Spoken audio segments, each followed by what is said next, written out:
Hello everyone, welcome back to my channel.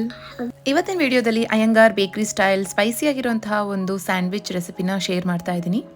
ಮನೇಲಿ organise ಮಾಡ್ಕೊಳ್ಳೋಂಥ ಯಾವುದಾದ್ರೂ ಚಿಕ್ಕ ಕಿಟಿ ಪಾರ್ಟೀಸ್ಗೆ ಇದನ್ನು ಈಸಿಯಾಗಿ ಅಷ್ಟೇ ಬೇಗ ಮುಗಿಯುವಂಥ ಒಂದು ಸ್ನ್ಯಾಕ್ಸ್ ರೆಸಿಪಿ ಅಂತಲೇ ಹೇಳ್ಬೋದು. ಸೊ ಇನ್ನೂ ಯಾರೆಲ್ಲ ನನ್ನ ಚಾನಲ್ನ ಸಬ್ಸ್ಕ್ರೈಬ್ ಮಾಡ್ದಿರಾ ನೋಡ್ತಾ ಇದ್ದೀರಾ, ಪ್ಲೀಸ್ ಸಬ್ಸ್ಕ್ರೈಬ್ ಮಾಡ್ಕೊಳ್ಳಿ.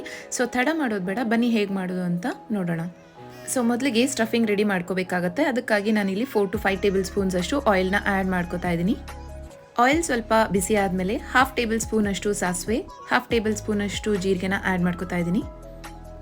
ಸಾಸಿವೆ ಮತ್ತು ಜೀರಿಗೆ ಸ್ವಲ್ಪ ಫ್ರೈ ಆದಮೇಲೆ 3 ಹಸಿರು ಮೆಣಸಿನ್ಕಾಯಿನ ಚಿಕ್ಕದಾಗಿ ಚಾಪ್ ಮಾಡಿ ಆ್ಯಡ್ ಮಾಡ್ಕೋತಾ ಇದ್ದೀನಿ. ಖಾರಕ್ಕೆ ಎಷ್ಟು ಬೇಕೋ ಅಷ್ಟು ಆ್ಯಡ್ ಮಾಡ್ಕೋಬೋದು. ಇನ್ ಕೇಸ್ ಮಕ್ಕಳೇನಾದರೂ ತಿಂತಾ ಇದ್ದರೆ ಕಂಪ್ಲೀಟಾಗಿ ನೀವು ಹಸಿ ಮೆಣಸಿನ್ಕಾಯಿನ ಸ್ಕಿಪ್ ಮಾಡ್ಬೋದು. ಆ್ಯಂಡ್ ಇಲ್ಲಿ ಒಂದು ಅರ್ಧ ಕಪ್ ಅಷ್ಟು ಈರುಳ್ಳಿನ ಚಿಕ್ಕದಾಗಿ ಚಾಪ್ ಮಾಡಿ ಆ್ಯಡ್ ಮಾಡ್ಕೊಂಡಿದ್ದೀನಿ. ಅರ್ಧ ಕಪ್ ಅಂದರೆ ಮೀಡಿಯಮ್ ಸೈಜ್ ಈರುಳ್ಳಿ ಒಂದು ಸೇರಿಸ್ಕೋಬೋದು. ಸೊ ಇದನ್ನು ಜಸ್ಟ್ 2 ಮಿನಿಟ್ಸ್ ನಾವು ಫ್ರೈ ಮಾಡಿಕೊಂಡ್ರೆ ಸಾಕಾಗುತ್ತೆ. ಇದು ಕ್ರಂಚಿಯಾಗಿ ಅಲ್ಲಲ್ಲಿ ತಿನ್ನೋವಾಗ ಸಿಗ್ತಾ ಇದ್ರೆ ಚೆನ್ನಾಗಿರುತ್ತೆ. ಸೊ ಜಾಸ್ತಿ ಡೀಪ್ ಫ್ರೈ ಮಾಡೋದು ಅವಶ್ಯಕತೆ ಇರೋದಿಲ್ಲ. ಆ್ಯಂಡ್ ಇಲ್ಲಿ ನಾನು ಒಂದು ಕ್ಯಾರೆಟ್ ಅಂದರೆ ಒಂದು ದಪ್ಪ ಸೈಜ್ ಅಥವಾ ಮೀಡಿಯಮ್ ಸೈಜಲ್ಲಿರುವಂಥ ಒಂದು ಮೀಡಿಯಮ್ ಕ್ಯಾರೆಟ್ನ ಆ್ಯಡ್ ಮಾಡ್ಕೋತಾ ಇದ್ದೀನಿ. ಕ್ಯಾರೆಟ್ನ ಚಿಕ್ಕದಾಗಿ ಫ್ರೈಡ್ ರೈಸ್ಗೆ ಕಟ್ ಮಾಡ್ಕೊತೀವಲ್ವ, ಆ ರೀತಿ ಕಟ್ ಮಾಡಿಕೊಂಡು ಆ್ಯಡ್ ಮಾಡ್ಕೋಬೋದು. ಆ ರೀತಿ ಕಟ್ ಮಾಡೋದಕ್ಕೆ ಆಗ್ತಾ ಇಲ್ಲ ಅಂತಂದರೆ ನೀವು ಕಾಯಿ ತುರಿತೀವಿ ಅಲ್ವಾ, ಅದರಲ್ಲಿ ದಪ್ಪ ಹೋಲ್ಸ್ ಇರೋ ಹತ್ರ ನೀವು ಇದನ್ನು ಚಾಪ್ ಮಾಡ್ಕೋಬೋದು, ಅಂದರೆ ತುರ್ಕೋಬೋದು. ಕ್ಯಾರೆಟ್ ಆ್ಯಡ್ ಮಾಡ್ಕೊಂಡಿದ್ದಾದಮೇಲೆ ಅರ್ಧ ಕ್ಯಾಪ್ಸಿಕಮ್ನ ಆ್ಯಡ್ ಮಾಡ್ಕೊಂಡಿದ್ದೀನಿ. ಕ್ಯಾಪ್ಸಿಕಮ್ ಅಷ್ಟೇ ಉದ್ದಕ್ಕೆ ಸಣ್ಣದಾಗಿ ಹೆಚ್ಚಿ ಆ್ಯಡ್ ಮಾಡ್ಕೊಂಡಿದ್ದೀನಿ. ಆ್ಯಕ್ಚುಲಿ ಇಲ್ಲಿ ತರಕಾರಿ ಯಾವುದು ಜಾಸ್ತಿ ಫ್ರೈ ಆಗೋ ಅವಶ್ಯಕತೆ ಇಲ್ಲ. ಸೊ ಈಗ ಒಂದು 1/2 ಟೇಬಲ್ ಸ್ಪೂನ್ ಅಷ್ಟು ಜಿಂಜರ್ ಗಾರ್ಲಿಕ್ ಪೇಸ್ಟ್ನ ಆ್ಯಡ್ ಮಾಡ್ಕೊತಾ ಇದ್ದೀನಿ. So ginger garlic paste fry ಆಗೋವರೆಗೂ, ಅಂದರೆ ಹಸಿ ಸ್ಮೆಲ್ ಏನಿರುತ್ತೆ ಅದು ಹೋಗೋವರೆಗೂ ಲೋ ಫ್ಲೇಮಲ್ಲೇ ಇಟ್ಕೊಂಡು ಫ್ರೈ ಮಾಡ್ಕೋಬೇಕಾಗತ್ತೆ. ಕೆಲವೊಬ್ಬರಿಗೆ ವೆಜಿಟೇಬಲ್ಸ್ ಎಲ್ಲ ಜಾಸ್ತಿ ಕುಕ್ ಮಾಡಿಕೊಂಡ್ರೆ, ಅಂದರೆ ಓವರ್ ಕುಕ್ ಮಾಡಿಕೊಂಡು ತಿಂದ್ರೇ ಚೆನ್ನಾಗಿರುತ್ತೆ. ಹಸಿ ಇದ್ದರೆ ಕೆಲವೊಬ್ಬರಿಗೆ ಇಷ್ಟ ಆಗೋದಿಲ್ಲ ಅಲ್ವಾ. ಸೊ ನಿಮ್ಮ ಚಾಯ್ಸ್ ಯಾವ ರೀತಿ ಇರುತ್ತೆ ಆ ರೀತಿ ಕುಕ್ ಮಾಡ್ಕೋಬೋದು. ಆ್ಯಂಡ್ ಇಲ್ಲಿ ಒಂದು 1/2 ಟೊಮ್ಯಾಟೋನ ನಾನು ಆ್ಯಡ್ ಮಾಡ್ಕೊತಾ ಇದ್ದೀನಿ. ಅದನ್ನು ಉದ್ದುದಕ್ಕೆ ಚಾಪ್ ಮಾಡ್ಕೊಂಡು ಆ್ಯಡ್ ಮಾಡಿದ್ದೀನಿ. ಟೊಮ್ಯಾಟೊ ಕಂಪ್ಲೀಟಾಗಿ ಮ್ಯಾಶ್ ಆದ್ರೇ ಚೆನ್ನಾಗಿರುತ್ತೆ. ಸೊ ಈಗ ಸ್ಮಾಲ್ ಕಪ್ ಅಷ್ಟು ಕ್ಯಾಬೇಜ್ನ ಆ್ಯಡ್ ಮಾಡ್ಕೊತಾ ಇದ್ದೀನಿ. ಕ್ಯಾಬೇಜ್ ಜಾಸ್ತಿ ಆ್ಯಡ್ ಮಾಡಿಕೊಂಡಷ್ಟು ಚೆನ್ನಾಗಿರುತ್ತೆ. ಬಟ್ ನಾನಿಲ್ಲಿ ಒಂದು 1/2 ಕಪ್ ಅಷ್ಟು ಆ್ಯಡ್ ಮಾಡಿಕೊಂಡು ಫ್ರೈ ಮಾಡ್ಕೊತಾ ಇದ್ದೀನಿ. ಈಗ 1/2 ಟೇಬಲ್ ಸ್ಪೂನ್ ಅಷ್ಟು, ಅಂದರೆ ಟೇಸ್ಟ್ಗೆ ಎಷ್ಟು ಬೇಕು ಅಷ್ಟು ಸಾಲ್ಟ್ನ ಆ್ಯಡ್ ಮಾಡ್ಕೋತಾ ಇದ್ದೀನಿ.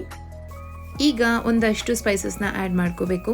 ಒಂದು 1/2 ಟೇಬಲ್ ಸ್ಪೂನ್ ಅಷ್ಟು garam masala, 1/2 tablespoon red chilli powder, 1/2 tablespoon dhania powder, 1/2 tablespoon jeera powder and ಚಿಟಿಕೆ ಆಗೋಷ್ಟು ಅರಿಶಿನ ಆ್ಯಡ್ ಮಾಡಿಕೊಂಡು ಸ್ಪೈಸಸ್ ಎಲ್ಲ ಮಸಾಲೆ ಸ್ಮೆಲ್, ಅಂದರೆ ಹಸಿ ಸ್ಮೆಲ್ ಹೋಗೋವರೆಗೂ ಲೋ ಫ್ಲೇಮಲ್ಲೇ ಇಟ್ಕೊಂಡು ಫ್ರೈ ಮಾಡ್ಕೋಬೇಕು. ಸೊ ಮತ್ತೆ ಹೇಳ್ತಾ ಇದ್ದೀನಿ, ವೆಜಿಟೇಬಲ್ಸ್ ಏನು ಆ್ಯಡ್ ಮಾಡ್ಕೊಂಡಿದ್ದೀವಿ ಅದು ಯಾವುದೂ ಓವರ್ ಕುಕ್ ಆಗೋದು ಬೇಡ, ಚೆನ್ನಾಗಿರೋದಿಲ್ಲ.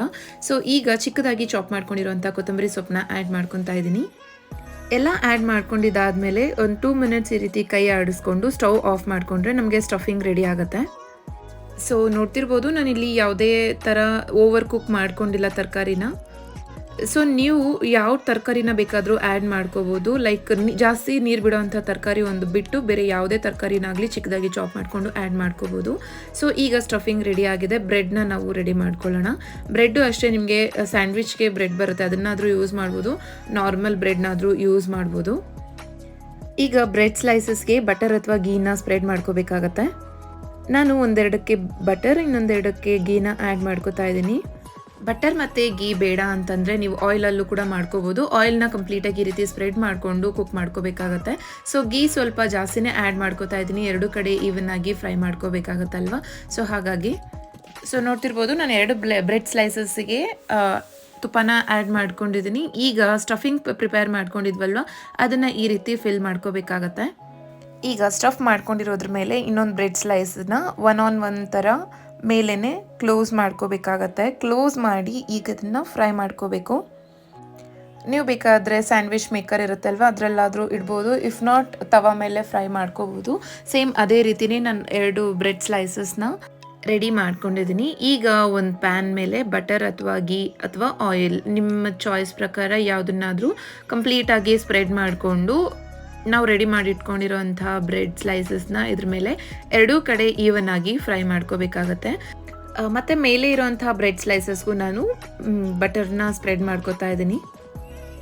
ಸೊ ನೋಡ್ಬೋದು ಈ ಕನ್ಸಿಸ್ಟೆನ್ಸಿಯಲ್ಲಿ, ಅಂದರೆ ಮೇಲೆ ಜಾಸ್ತಿ ಅಂದರೆ ಲೋ ಫ್ಲೇಮಲ್ಲಿ ಇಟ್ಕೊಂಡು ಫ್ರೈ ಮಾಡ್ಕೊಳ್ಳೋದ್ರಿಂದ ಒಳಗಡೆನೂ ಸ್ವಲ್ಪ ಕ್ಲೀನಾಗಿ ಕುಕ್ ಆಗುತ್ತೆ. ಸೊ ಬೋತ್ ಸೈಡ್ಸ್ ನಮಗೆ ಕ್ಲೀನಾಗಿ ಕುಕ್ ಆಗಿರುತ್ತೆ. ಇದು ಈಗ ರೆಡಿ ಆಗಿದೆ.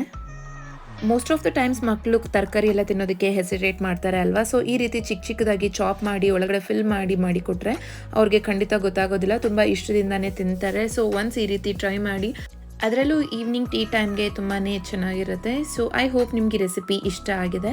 ಇಷ್ಟ ಆಗಿದ್ರೆ ಯಾವಾಗಲೂ ಹೇಳೋ ರೀತಿ ಪ್ಲೀಸ್ ಲೈಕ್ ಮಾಡಿ, ಕಮೆಂಟ್ ಮಾಡಿ, ಫ್ರೆಂಡ್ಸ್ ಆ್ಯಂಡ್ ಫ್ಯಾಮಿಲಿಗೆ ಯೂಸ್ಫುಲ್ ಅನಿಸಿದ್ರೆ ಶೇರ್ ಮಾಡಿ ಅಂತ ಹೇಳ್ತಾ ಈ ವಿಡಿಯೋನ ಇಲ್ಲಿಗೆ ಎಂಡ್ ಮಾಡ್ತಾ ಇದ್ದೀನಿ.